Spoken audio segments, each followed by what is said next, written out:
Every rose has its thorn, just like every night has its dawn. Don't you hate it when game companies break up? Because it makes you real sad or something. I don't know. So, hey, this just happened like 20 minutes ago. The Embracer, the company that owns Tomb Raider, Lord of the Rings, and Asmodee, who is one of the largest manufacturers, if not the largest manufacturer of tabletop board games in the world, just broke up. Just broke up. Take the ring back. We're done. They just broke up. Why did they break up? Debt. Over purchasing. Embracer went on a madcap spree of gobbling up companies in rapid succession. They own the Tomb Raider franchise. They own the Middle-earth Lord of the Rings franchise. They own Settlers of Catan. There's a name you probably know. They own the Coffee Stain and Friends video game company. And of course, they own Asmodee or however you pronounce this. I'm probably saying this wrong. Anyways, Asmodee Group they make Settlers of Catan, and they make a whole bunch of other board games. With the exception of Hasbro, they are one of the largest, especially in Europe, creators of tabletop board games. So they're breaking up. They're breaking up because of debt. They've decided to spin each individual one off to their own thing. Here, Asmodee, even though we only bought you like a year ago, you go off and become your own thing. We're going to do our own thing. And then video game company, Coffee Stain and Friends, you go off and do your own thing. And as to celebrate them splitting up with Asmodee, they also handed Asmodee $1 billion debt. Here, take this debt that we acquired. It's now yours. Go! Which leaves Asmodee out of the pocket $1 billion, and with the incentive to really, really push the titles they own in the hopes that they can pay off that debt before the year comes to an end. What does this mean for Tomb Raider, Lord of the Rings, and more importantly, what, if anything, does this have to do with Wizards of the Coast, you might be asking? And the answer is, well, on the surface, it has nothing to do with Wizards of the Coast. Except if we spin the Wayback Machine about a year, when several of the investors in Hasbro tried to spin Wizards of the Coast off into its own separate entity. So it would have its own thingy, its own stock, its own whatever, and it would be a whole separate entity. And some people are like, yeah, that's great. This is a really good idea. Let's get Wizards of the Coast away from Hasbro, and maybe they can actually get back to making games instead of playing political social justice hopscotch, especially after the OGL Pinkertons thing. A lot of people were like, you know what, this needs to stop. Okay. Wizards of the Coast needs to be its own thing and has its own controlling board and have a little bit more, organization and a little bit more oversight, so stupid things like Mackenzie Dioms never happen again. And since Wizards of the Coast seems to be the main source of a lot of income, why don't we make that their own thing so we can make more income? So now with this happening, they're thinking it will re-interest people in the idea of splitting Wizards off from Hasbro and other mega corps that own lots of little teeny things. They might be thinking, hey, if this proves to be a good idea and profitable, then it could work. So that's the idea, concern. And then, of course, that leaves the question, well, would Wizards of the Coast being its own thing be a good idea? Would they still continue on the path of self-destruction that we seem to think they're on right now? Or would new management and being a separate entity from Hasbro make it so they stop making the stupid self-destructive mistakes they've been making for the past 5 years and maybe get back to just making Magic the Gathering and Dungeons and Dragons? I don't know.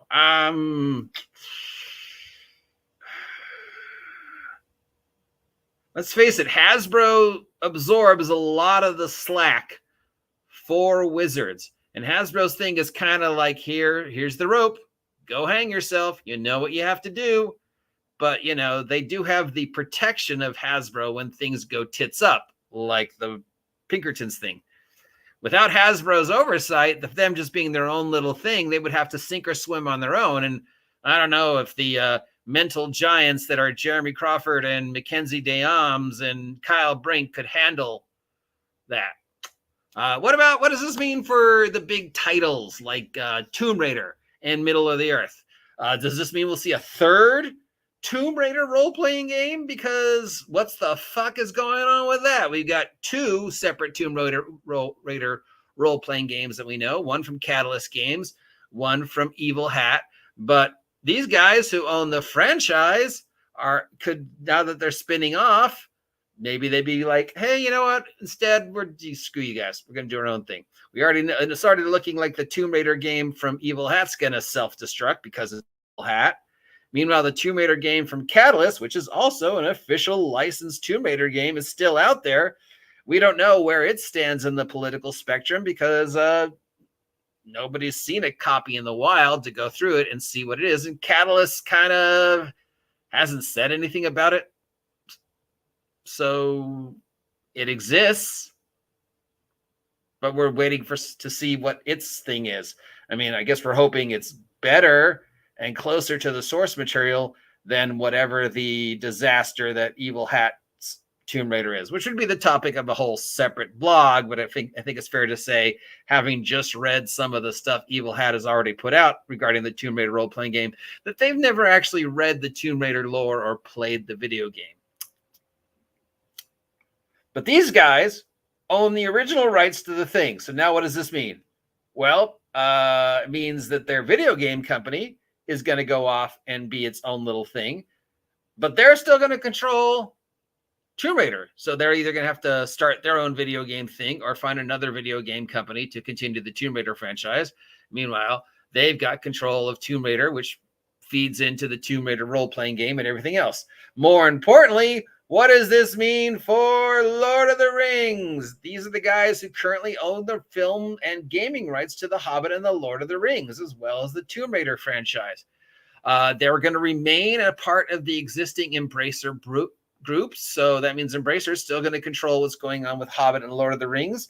I guess they're the ones who have the relationship with Amazon to make the Lord of the Rings stuff. They're the ones that are deciding that there should be a new Lord of the Rings film, whatever. But in regards to like video games and stuff like that, he's saying they're going to rename it again. And he's heading on yet another deal-making, multi-million-dollar deal-making binge. Meanwhile, he's sticking Asmodee with the billion-dollar debt that they acquired from gobbling up all these titles before COVID. Congratulations, Asmodee. Here's your thanks for being a part of our family for a couple months. Now go off and make your own thing. By the way, you owe the universe $1 billion. And the other video games companies like, hey, what about us? We were doing Tomb Raider. And they're like, you're not doing Tomb Raider anymore. Go off and make a Candy Crush game. Go on. At least we're not sticking you with debt. You should be grateful. And then they're turning around and taking the profit from the sales of Asmodee and Coffee Stain to gobble up more stuff. And I guess arrange new deals for the Tomb Raider and Lord of the Rings franchise now that Asmodee is going to be its own thing and won't be making Tomb Raider and Lord of the Rings role-playing games or Tomb Raider and Lord of the Rings board games. Are these the same guys? No, I don't think so. Edge Studios is part of Fantasy Flight Games. And they haven't done anything with, I mean, they've done stuff with Star Wars, just not recently. But they did stuff last year. I mean, it's kind of hard to do things with Star Wars when, you know, Disney is like, nope, no, yeah, you can use it. No, you can't. Yeah, you can use it. No, you can't. I mean, that's not up to Edge Studios. When it comes to Star Wars, it's up to Disney what they can and cannot make, you know, and when they can put stuff out. So, yeah, but no, that's not them. That's these guys do Settlers of Catan. They do the Pandemic board game. They do a bunch of other board games. Obviously, they do the Lord of the Rings or did the Lord of the Rings and Tomb Raider board games, but they didn't do the Lord of the Rings or Tomb Raider role-playing games because those have been done by other people. But they're the ones that control it. So they're the ones who decide whether Free League gets to continue to make role-playing games set in Middle-earth or whatever. It's very confusing, but I don't know if even it's really newsworthy. But I think the biggest thing coming out of it is, what does this mean for the franchises they own, like Middle-earth? And is this going to affect us? Is there a correlation between this happening over in Europe and possibly the stockholders revisiting the idea of splitting Wizards off from Hasbro? And would that be a good thing or a bad thing? I mean, let's face it, again, Wizards is in a really awful place. So awful that they just lost their CEO, which, considering the day after tomorrow is when the Q1 numbers drop, probably not a good thing that the CEO went, yeah, I'm just going to go. So this could be like, hey, maybe we need to revisit that idea. And if they do revisit that idea, is that a good thing or a bad thing? If they spin Wizards of the Coast off because they think it's just going to make them more money, will this change the direction of Wizards of the Coast, or will they just continue to operate in the same self-destructive way they've been operating for the past 5 years? And what does it mean for Hasbro if they do spin it off? Is that a huge chunk of money that Hasbro loses? Or is it actually a good thing because Hasbro doesn't have to take the slack of covering up for Wizards of the Coast's mistakes, and they can get back to going, hey, you know what? Let's just focus on the stuff that does make us money, so we don't have to keep losing money from Wizards of the Coast or making money off of Wizards of the Coast. I don't know. Can Wizards of the Coast stand on its own without Hasbro protecting it? And will the stockholders see a rise from breaking off Wizards, or will it actually be another disaster? That's probably why we're even addressing this story. So what do you think? What do you think? Do you care that Emberker is breaking up with Asmodee? Are you concerned about the Middle of the Earth franchise or the Tomb Raider franchise? Are you concerned that this might affect Wizards of the Coast and Hasbro relationship? Do you think Wizards of the Coast becoming its own entity is a good idea or a bad idea? Probably a bad idea. What do you think? Or do you care? Do you care? I think most people don't care. But it's news. There you go. Have a great day. I'll talk to you later.